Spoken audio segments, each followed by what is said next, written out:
Hey guys, how's it going? It's me again. So, just warning right off the bat, this is pretty much a copy off of Claire's video, talking about the kind of books she likes. I'm doing, like, the kind of writing I like. I'm also going to try not to edit this video, but it's been really long the two previous times I've recorded it, so I'm going to try to be really, really quick, and brief. So I'm going to be talking about the different types of writing that I enjoy, what I enjoy about them, and some examples. Starting with some novels, by far my favorite mode of writing. This is my favorite book, The Count of Monte Cristo.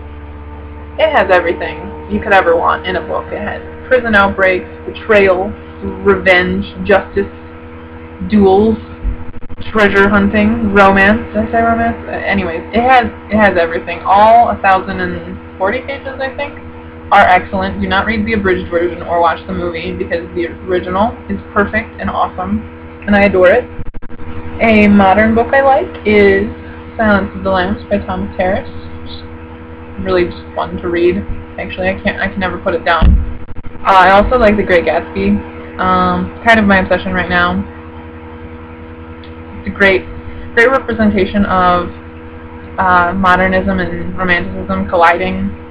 I love that about it, and it's really short, but it still has so much content. I could write tons of papers on it, and that's awesome. Okay, next I'll do short stories. Quickly, this is the Norton Anthology, the 7th edition, I think, and it has a lot of poetry. Thoreau, Emerson, has the entirety of Huckleberry Finn, Frederick Douglass, Benjamin Franklin, everything you could ever want about American literature. It's very hard to find things in because it's just shy of 3,000 pages. But it's really awesome. It has the poetry and the short stories I'll be talking about. So for short stories, I really like The Yellow Wallpaper by Charlotte Gilman, and I think that was written in 1890s, I think. Don't quote me on that. I'm really unreliable. Sorry. That one is really cool. It's written in like diary entry format, and it's great because that way it shows the main character, who's a female writer, her descent into insanity. It's fun. Well, not for her, but for readers it is. I also like Sexy by June Palieri. If I said her name wrong, get over it. That one's great. You'd really have to read it for me to explain what I like about it, but so I would recommend it. And she has a collection of short stories called it's like The Interpretation of Maladies or something like that. So she's really good. I like that one. She's actually a recent one, like early 2000s, I think. Then poetry. I'm not terribly fond of poetry because I really just don't get it. But there's some poetry that I do like Anne Bradstreet. She's cool. In particular, I like the prologue. If you haven't read it, you should take a look at it. I realize I'm mentioning a lot of female writers. I didn't know I liked that many. But she's really good. She talks about, in the prologue in particular, she talks about female writers, which is really fun and interesting. And I like the way she writes. She has some pretty cool rhyming couplets. Next, I guess I can talk about movies.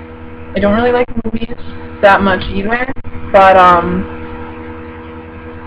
there are a few. I guess I like Moulin Rouge. I'm not sure I would count that because it's like a musical.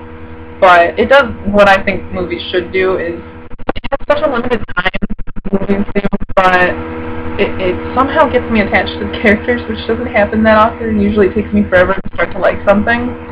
But from the beginning, you know Satine's gonna die, you know her and Christian can't be together. But when she dies at the end, through all the humor and musical and magical singing and stuff, you grow to like them and root for them. So when Satine dies, you're like, ugh.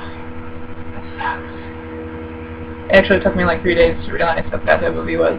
At first I didn't care, but then I was depressed over it.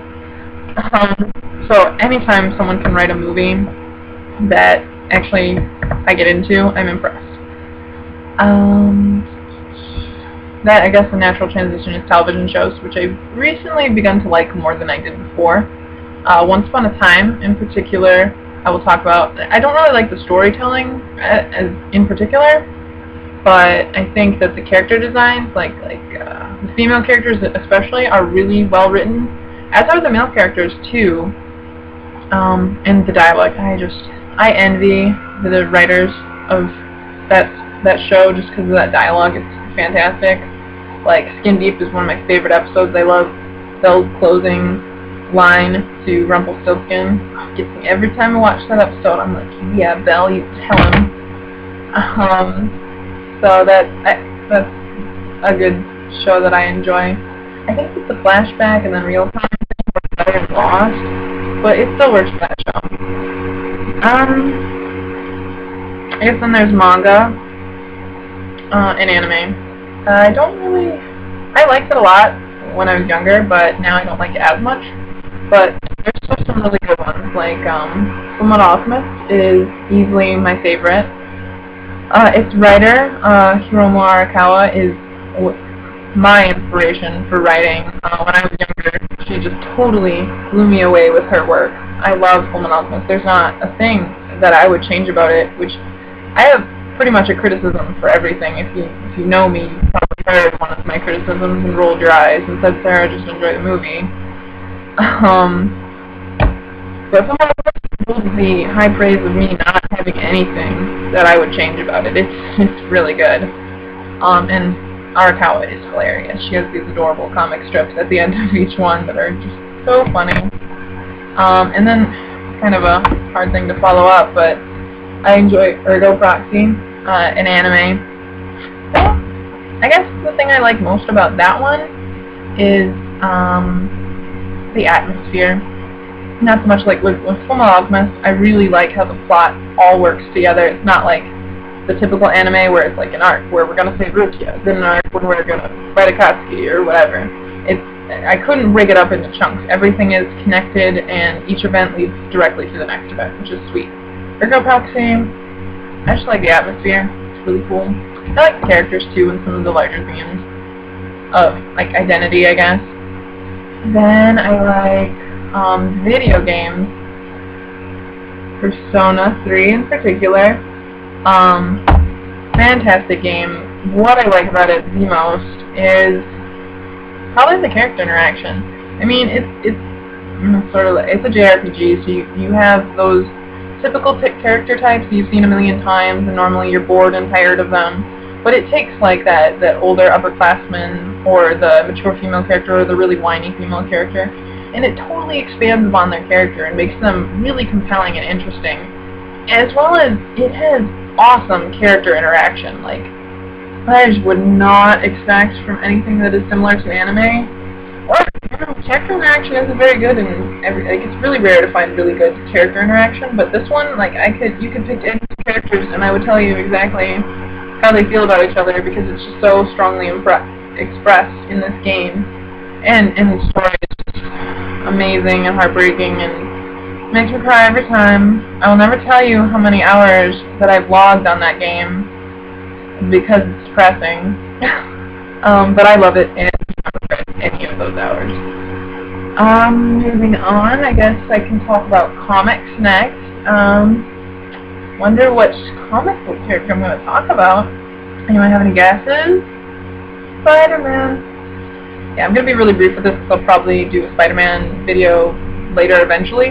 Green Goblin's cool too. He's my favorite villain.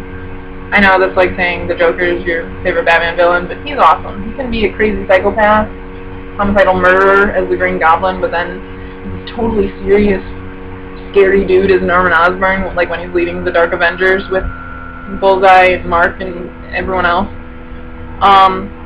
Spider-Man, I really love supporting cast.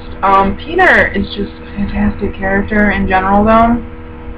Okay, that's all I can say about that. I think they ran out. Oh, short stories, I mean, children's stories. I already talked about short stories. I like The Giving Tree. I'm not really sure why I like The Giving Tree. It's just really sweet and adorable, and I love that tree's unconditional love for that boy who doesn't really deserve it. But yeah, I don't own a copy actually. I really need to. Which is depressing. I think that's all I have. Wow, I cut that down a lot. So yeah, those are the different genres I like and what I like most about them.